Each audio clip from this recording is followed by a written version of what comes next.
Your lavender looks tired, patchy white dust on the leaves, bare woody stems at the base, blooms crowding only the tips. That's not bad luck, and it's not a weak plant. 5 small decisions are quietly limiting it, and fixing them can turn a woody, sparse bush into a dense mound covered in flower spikes. Reason 3 covers the baking soda trick everyone repeats, and it's almost the opposite of what you've heard. But skip ahead, and none of it holds, because bad drainage or one wrong cut undoes everything else. Let's start here, right now, with reason number 5. Look at the soil around your lavender before you look at anything else. If growth has stalled and the leaves look dull instead of silvery, most people assume the soil has gone too acidic, and that a splash of baking soda will nudge the pH back into the range lavender likes. It's an easy assumption because baking soda is alkaline, and lavender does prefer soil on the alkaline side, somewhere around 6.5 to 7.5. Here's the problem. Baking soda dissolves fast and washes straight through the soil within days. It can't buffer the pH the way an actual soil amendment can. If your soil really is too acidic, the tool that works is garden lime, worked into the top few inches around the root zone, not poured on top and forgotten. Don't overdo it either. Pushing the pH too high locks out nutrients just as badly as soil that's too acidic. The smartest move is a cheap soil test kit before you add anything, since guessing at this stage wastes a whole season.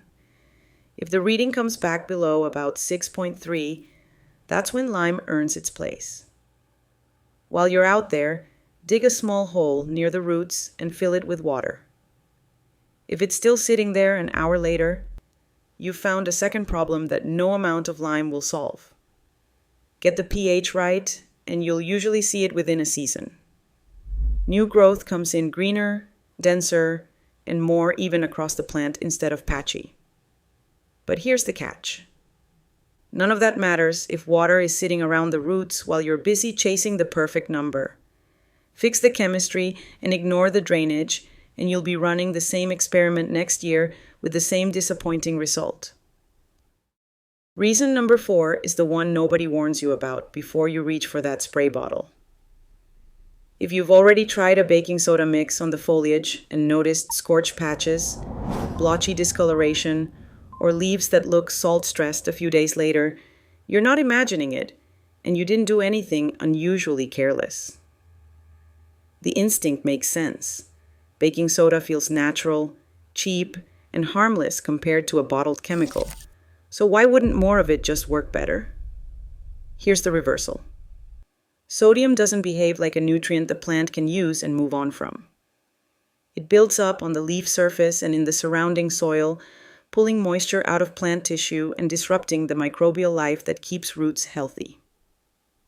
Research on rosemary, a close cousin of lavender, found real foliar damage from baking soda sprays under ordinary garden conditions, not from an extreme dose, just from repeated use. This risk climbs fast in hot, dry climates where salts never get washed out by rain, and it's gentler, though still not risk-free, in cooler, wetter regions. If you do use any spray at all, keep it weak, test it on one stem first, and only apply it on a cool, overcast day, never in direct sun or heat, because oil and salt residue cook onto leaves fast in strong light. Skip spraying altogether if your lavender is in a container.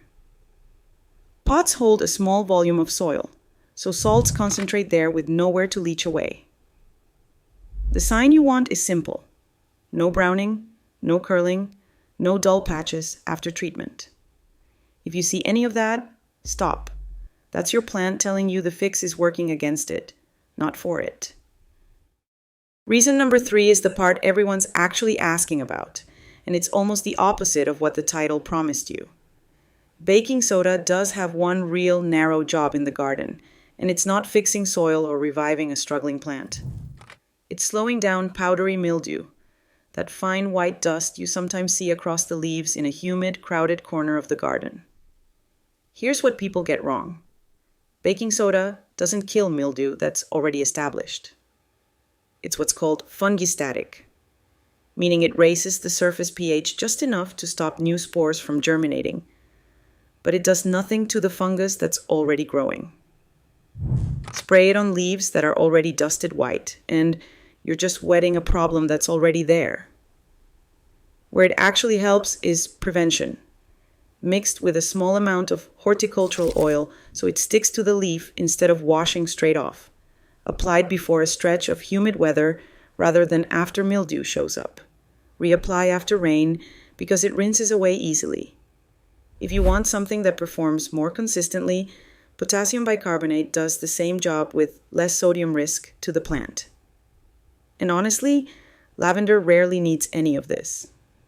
It's naturally more resistant to powdery mildew than a lot of garden plants, as long as AIR can move freely around the stems. That's the part most people miss entirely. Spraying leaves while ignoring crowded, still air is like mopping a floor while the tap keeps running. Give mature plants real breathing room, roughly 2 to 3 feet between them, depending on the variety, and you'll prevent more mildew that way than any spray bottle ever will.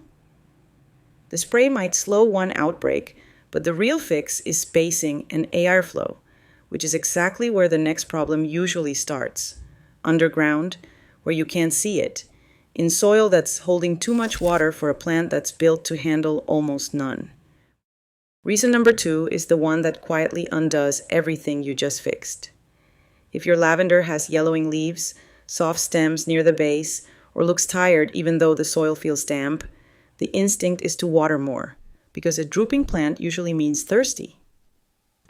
With lavender, that instinct is exactly backwards. Once established, lavender wants very little water. It evolved for dry, rocky, fast-draining hillsides, not a garden bed watered on the same schedule as everything else nearby.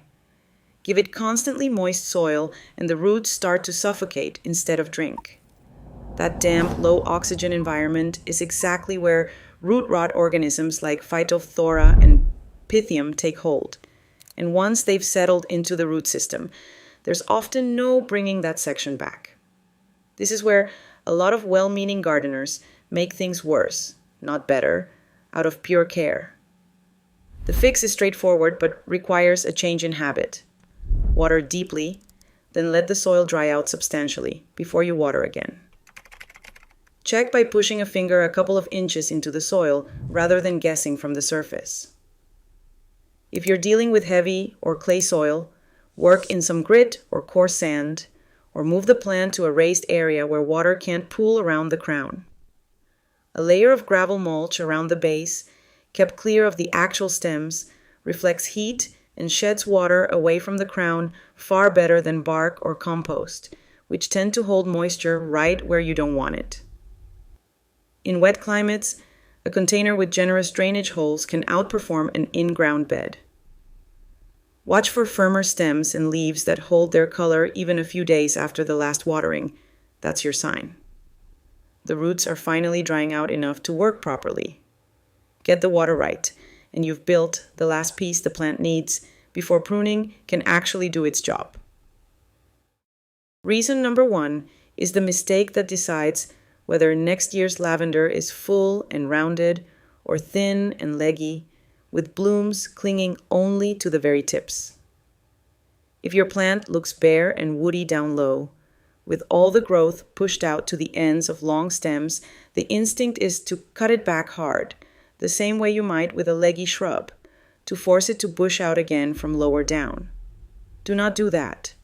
Lavender doesn't behave like most shrubs here. It doesn't reliably resprout from old bare wood the way a hedge might. Cut into that woody section, and that stem often just stays dead. No new growth, no recovery, just a permanent gap in the plant. The correct cut happens right after flowering, and it's lighter than people expect. Remove the spent flower spikes along with about an inch of the soft, leafy growth just below them, staying entirely within the green, leafy part of the stem. Never cut down into the hard, woody base. In colder regions, many gardeners hold off on any hard shaping until early spring instead, once new growth shows where the plant is still alive, since a fall cut can expose tender growth to winter damage.